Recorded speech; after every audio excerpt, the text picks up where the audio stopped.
Madam. So ప్రతి ఒక్క student ఇండివిజువల్గా కేర్ చేస్తూ ఉంటారా? లైక్ డల్ స్టూడెంట్స్ ఉన్నారు, వాళ్ళని కొంచెం ఎక్కువ కాన్సన్ట్రేట్ చేసి చెప్పడం ఇలాంటివి చేస్తుంటారు. మేడం ప్రతి స్టూడెంట్ని అనేది అంటే I mean like to an extent అది 50-50 అని చెప్పొచ్చు మేడం. ఎందుకంటే మేము ప్రతి స్టూడెంట్ని తీసుకుపోయి ఎక్స్చేంజ్ చేస్తాము అది ఇది that is very wrong thing madam. A university లెవెల్లో కూడా అవి జరగవు.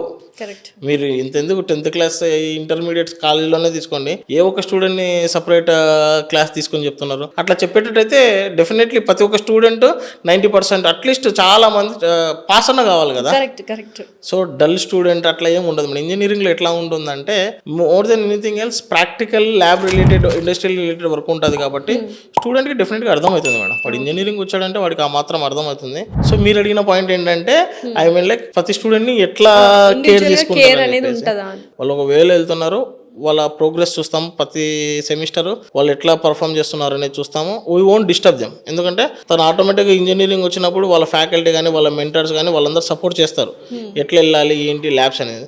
C one who found defective అంటే ఓకే వీడు కొంచెం ఏదో డిఫరెంట్గా ఉన్నాడు, వీడిని మనం ఇంకా ఎట్లా చేంజ్ చేయగలుగుతామా అని చెప్పినప్పుడు తనది ఏదైనా కొంచెం అంటే అటెండెన్స్ లేకపోవడమో కానీ మార్క్స్ తక్కువ రావడమో కానీ అప్పుడు చూసినప్పుడు తన పైన డెఫినెట్లీ స్పెషల్ క్లాసెస్ చెప్పడం కానీ ఇంకొకటి చేస్తాం మేడం.